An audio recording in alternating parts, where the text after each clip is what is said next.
क्या आप जानते हैं 25 जनवरी को एक एआई आता है जो आते ही ओपन एआई, जेमिनी और इन्विडिया जैसी बड़ी बड़ी कंपनी की स्टॉक मार्केट क्रश कर दी, जिसमें इन्विडिया जैसी बड़ी टेक कंपनी का 17% शेयर मार्केट यानी $600 बिलियन मार्केट कैप गिर गया।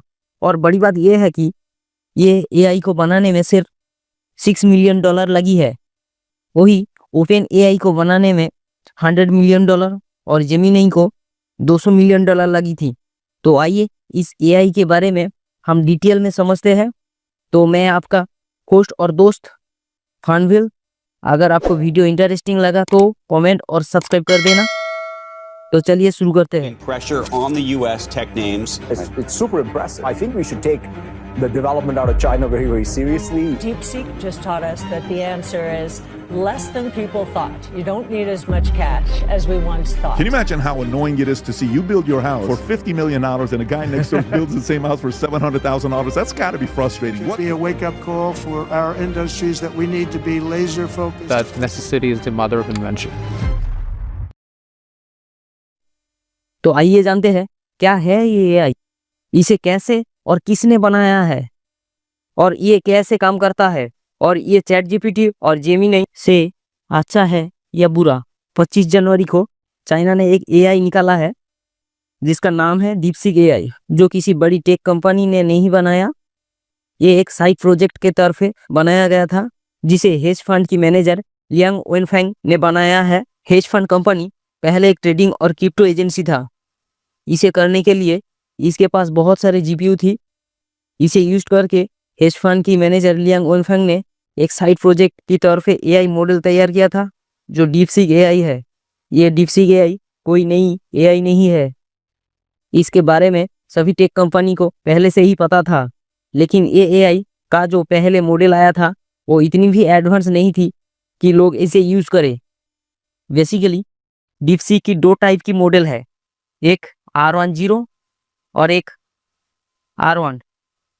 R10 इतनी भी एडवांस नहीं थी कि वो चैट जीपीटी और जेमिनी के सामने कंपटीशन का नहीं था। R1 मॉडल एक एडवांस एआई मॉडल है और जो ओपन सोर्स भी है। बेसिकली एआई दो तरह की है, एक ओपन सोर्स, दो क्लोज्ड एआई। क्लोज्ड एआई का मतलब है कि कौन कैसे काम कर रहा है, इसका डाटा कहाँ जा रहा है, कैसे अंदर का काम हो रहा है, ये किसी को भी नहीं पता चलेगा। तो जैसे ओपन एआई नाम का ओपन है लेकिन है क्लोज्ड। गूगल का जेमिनी भी क्लोज्ड है। मीटा एआई काफ़ी हद तक ओपन है। लेकिन खास बात यह है कि चाइना एक ऐसी कंट्री है जहाँ पे सब कुछ बंद रहता है, जैसे टिकटॉक और जितनी भी ऐप है, जितनी भी वेबसाइट है, सब कुछ बंद रहता है। लेकिन ये पहली बार हुआ है कि चाइना ने एक ओपन सोर्स एआई निकाला है, जो देखकर सारे लोगों को एकदम से शॉक लगा कि ये कैसे आ रहा है। लोगों को यकीन नहीं हो रहा है कि जहां ओपन एआई 5 बिलियन साल का लगा रहा है एआई मॉडल को डेवलप करने में, जहां गूगल, टेस्ला, मीटा जैसी बड़ी बड़ी कंपनी को एक नई चाइनीज एआई कंपनी जिसने $6 मिलियन में एक एआई बना के इस बड़ी बड़ी कंपनी को बीट कर रहा है। ये समझने के लिए आपको दो टाइप का लर्निंग होता है, ये समझना होगा। इससे एआई मॉडल को तैयार किया जाता है। एक है रेनफोर्समेंट लर्निंग। ये बेसिकली एक बच्चे की तरह होता है जिसे आप खुला छोड़ देते हो और वो सारे दुनिया देखते हैं, सोचते हैं और क्या काम करना है और कौन सी नहीं करनी है वो देखता है, देख के ट्राई करके सीखता है। और दूसरा है सुपरवाइज्ड लर्निंग, जहाँ एक पेरेंट्स होते हैं, जहाँ वो आपको बताता है कि कहाँ क्या करना है, कौन सा अच्छा है, कहाँ बुरा है और कौन सा बुरा है, ये बताता रहता है। तो डीपसीक एआई में ये दो तरह की लर्निंग को इस्तेमाल करा है। क्योंकि डीपसीक एक एआई है, इंसान नहीं, इसलिए ये सब जल्दी सब कुछ सीख लिए।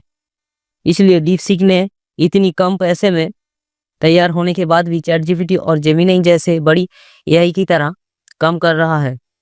बेसिकली आप इसे कैसे यूज कर सकते हो, इसको सिर्फ ऐप की तरह ही यूज कर सकते हो। अगर आप कोई क्वेश्चन करते हो तो इसे ये सोच के अच्छे से बताता है। अगर आपको कोई चीज़ अच्छी नहीं लगी तो उसको हटा भी सकते हो। और ये ओपन सोर्स होने से इसका कोड यूज़ करके तुम अपना खुद का एक एआई बिल्ड कर सकते हो और इसे आप ऑफलाइन भी चला सकते हो बिना डाटा इधर उधर किए। सिंपल में बताऊँ तो चैट जीपीटी, जेमिनी, मीटा मिल के जो टाइम लगा के किया था, डीपसीक ने उसको इससे कॉपी करके बड़ी सस्ते में इसे बना दिया। इसे कोई नया इन्वेंशन नहीं बनाया, जो था उसे कॉपी पेस्ट किया। इसे जो कंपटीशन चल रहा है, इसमें जो कंपनी एआई को यूज करेगा उसका ही फायदा होगा। लेकिन डीपसीक मॉडल में कुछ कुछ चीज़ें बुरा लगी। इनकी जो प्राइवेसी पॉलिसी है, जो ये डाटा लेती है, कहाँ कहाँ डाटा जाती है, इसका विजन क्या है, किसी को नहीं पता। और यहाँ चैट जीपीटी, गूगल, मीटा, इसमें साफ साफ लिखा है कि कौन सा डाटा लेता है, डाटा कहाँ जाता है, क्या होता है, ये सब कुछ साफ साफ लिखा रहता है। यहाँ तक कि डीपसीक को चाइना की अच्छी और बुरी बातें बताने को बोला तो अच्छी तो बताता है, लेकिन बुरी बात बताने के टाइम ये एरर दिखाता है। यहाँ तक कि आप अगर अरुणाचल प्रदेश कहाँ की है ये पूछते हो तो ये चाइना का है बताता है। लेकिन वही हम चैट जीपीटी और जेमिनी को पूछा तो वो अरुणाचल प्रदेश को इंडिया का है बताता है। ये डीपसीक एआई सिर्फ वही बताएगी जो चाइना चाहेगी। यहाँ तक कि डीपसीक को आप जो डाटा देते हो, जैसे कि टेक्स्ट, फोटो, प्रॉम्प्ट, ये सब कुछ स्टोर करके रखता है और इसे चाइना भेजती है। रिसेंटली अभी डीपसीक के ऊपर एक साइबर अटैक भी हुआ था। काफ़ी सारे सिक्योरिटी कंपनी इसे थ्रेट भी बताया है। बेसिकली लगता है कि इंसान को एआई से रिप्लेस करना बहुत आसान है, क्योंकि इंसान भी चीज़ें देखकर, सुनकर और पढ़कर जानते हैं। ऐसे ही एआई भी डाटा लेता है और सब कुछ सीख के वही अगर हम सबको कंट्रोल करने लगे तो ये कैसे होगा, क्यों होगा, ये किसी को पता नहीं है। लेकिन सब लोग जानते हैं कि एआई इंटरेस्टिंग भी है और पावरफुल भी।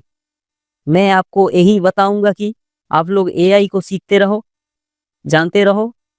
अगर आपका कोई बिजनेस है तो एआई से मॉडल बनाओ, बिजनेस में यूज करो। और हाँ, आप सब लोग बताना वीडियो कैसा लगा, ये एआई काम का है या नहीं, कमेंट करके बताना। और इस तरह के इंफॉर्मेटिव वीडियो के लिए लाइक, शेयर, सब्सक्राइब करें।